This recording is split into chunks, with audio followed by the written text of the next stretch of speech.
Lanjutkan perbincangan bersama Pak Mamit, ada beberapa data yang sudah kami siapkan, diantaranya adalah mengenai jumlah anak perusahaan Pertamina sebelum dan sesudah efisiensi ataupun restrukturisasi. Sebelum restrukturisasi terdapat 127 anak usaha, kemudian jumlah perusahaan yang dikurangi sebanyak 115 dan jumlah akhir dari anak usaha Pertamina dalam bentuk subholding sebanyak 12 subholding.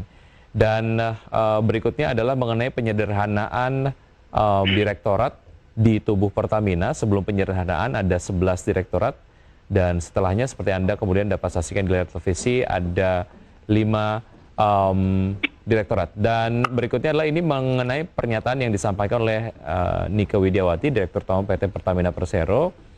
Tadinya terdapat 127 anak perusahaan, sekarang dengan struktur baru ada 12. Jadi dari sini terjadi streamlining sehingga kita pun lebih mudah dalam melakukan pengelolaan dan menyusun rencana strategis untuk seluruh bisnis Pertamina Group.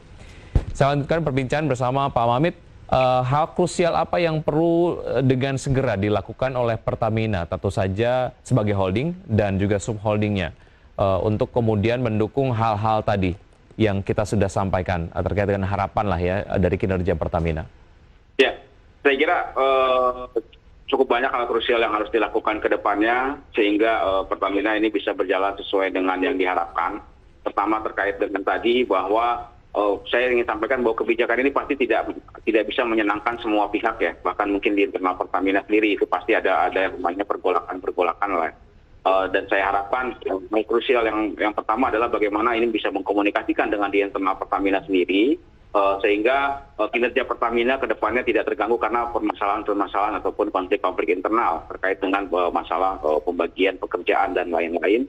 Ini harus segera dilakukan, walaupun memang sekarang sudah dilakukan karena memang sudah berjalan, tapi semuanya masih dalam putus proses ya. Kedua, terkait dengan aspek legalitas, saya kira ini memang harus segera dilakukan juga untuk aspek legalitas terkait dengan perubahan holding dan subholding ini. Karena biar bagaimanapun adanya perubahan-perubahan aset ataupun adanya perubahan-perubahan kepemilikan di dalam tubuh Pertamina, terutama dengan adanya penggabungan menjadi subholding ini segera harus menjadi PR yang memang harus dilakukan paralel sehingga ke depan dari sisi legalitas tidak ada kendala ataupun tidak ada permasalahan. Tetapi ini tetap secara paralel dalam artinya tetap dilakukan, tapi kebijakan daripada subholding ataupun pekerja ini tidak tetap berlangsung tanpa mengganggu kinerja. Okay. Ketiga bahwa saya mengharapkan Pertamina dengan adanya perubahan ini bisa benar-benar fokus dalam menyusun rencana kerja mereka dan juga menyesuaikan dengan kondisi yang terupdate saat ini terkait dengan program-program di sektor energi. Apalagi tadi saya sampaikan bahwa saat ini secara global sudah bicara bagaimana mulai menghilangkan ataupun mengurangi energi-energi fosil dengan memilih kepada renewable energy. Jadi ke depan subholding renewable energy ini, NRE ini akan menjadi salah satu tulang punggung Pertamina dalam mengembangkan sektor energi mereka ataupun sektor bisnis mereka. Dengan adanya kerjasama dengan berbagai macam pihak yang sedang dilakukan, diharapkan mungkin ke depan saya juga menginginkan Pertamina tetap menjadi pemain utama di sektor renewable energy kita. Keempat, saya kira terkait dengan masalah penugasan, biar bagaimanapun Pertamina sebagai BUMN yang tidak terlepas dari penugasan oleh pemerintah, dengan adanya perubahan holding dan subholding ini tidak mengurangi porsi mereka, gitu loh. Dalam arti jangan sampai nanti ini justru dengan adanya perubahan ini akan mengganggu daripada penugasan yang diberikan oleh pemerintah. Karena biar bagaimanapun kan ini bisa menyangkut hajat hidup orang banyak ya. Jadi saya harapkan penugasan ini tetap dilakukan dengan baik dan Pertamina tetap menjalankan dan komitmen terkait dengan penugasan karena memang tadi seperti yang disampaikan oleh Bu Nike bahwa mereka untuk holding ini tetap bicara terkait dengan penugasan yang dilakukan oleh pemerintah. Yang lain terkait dengan masalah pendanaan, saya kira dengan adanya perubahan struktur organisasi ini diharapkan Pertamina bisa lebih mudah lagi dalam mencari sumber dana ke depannya, karena biar bagaimanapun dengan adanya penugasan ataupun adanya hal-hal yang investasi yang harus dilakukan ke depannya dibutuhkan dana yang tidak sedikit oleh Pertamina.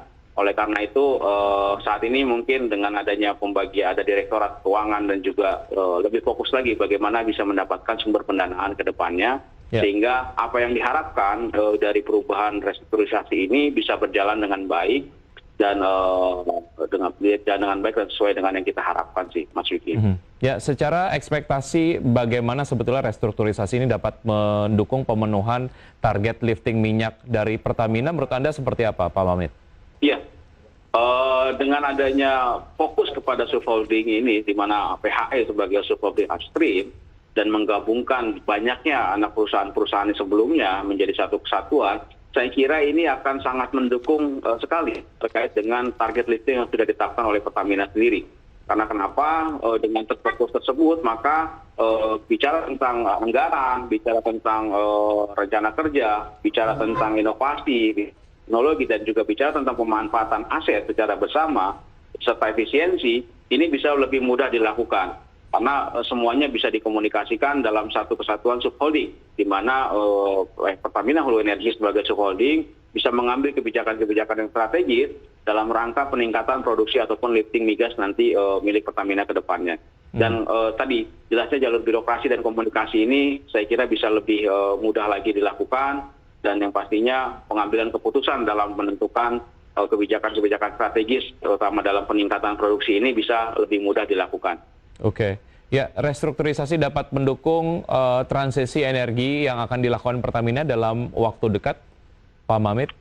Ya, itulah makanya tadi kenapa ada subholding renewable energy ya kan. Dan ini adalah jelas upaya ke sana bagaimana Pertamina harus mendukung terkait dengan shifting energi tersebut.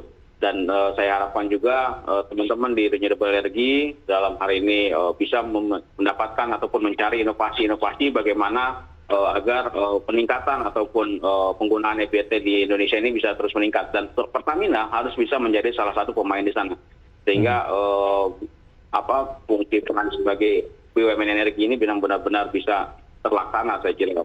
Oke, sudahkah Pertamina memiliki infrastruktur yang mumpuni untuk melakukan akselerasi transisi energi?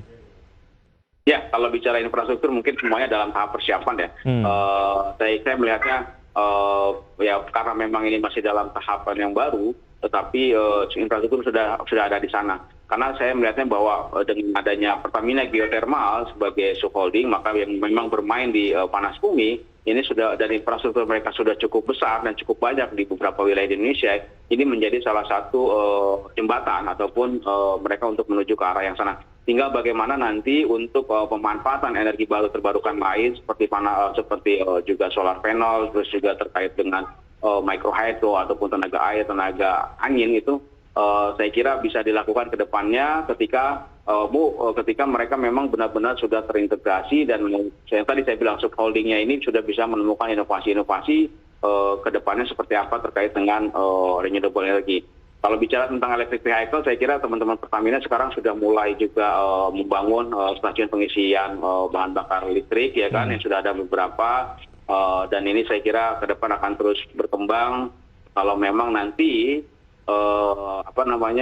populasi daripada kendaraan listrik ini sudah semakin meningkat, tetapi arah sana sudah mulai berjalan dengan baik. Selain itu juga kalau kita bicara tentang renewable energy kan, program B30 pun salah satu arah ke sana, dan juga Pertamina juga sudah membuat bahkan ke B100, tinggal bagaimana kebijakan nanti ke depannya supaya memang ini bisa berjalan dengan baik sih, Mas Wiki. Kita harapkan dan juga doakan yang terbaik akan kinerja dari Pertamina sendiri bisa lebih profesional dan juga transparan, dan tentu saja dapat menjadi inspirasi untuk kemudian BUMN lainnya melakukan hal yang serupa agar semua BUMN di Indonesia kinerjanya mumpuni begitu ya. Pak Mamit, terima kasih sudah bergabung bersama kami di Market Review. Sukses selalu, sehat selalu. Sampai jumpa. Terima kasih, Mas Wiki.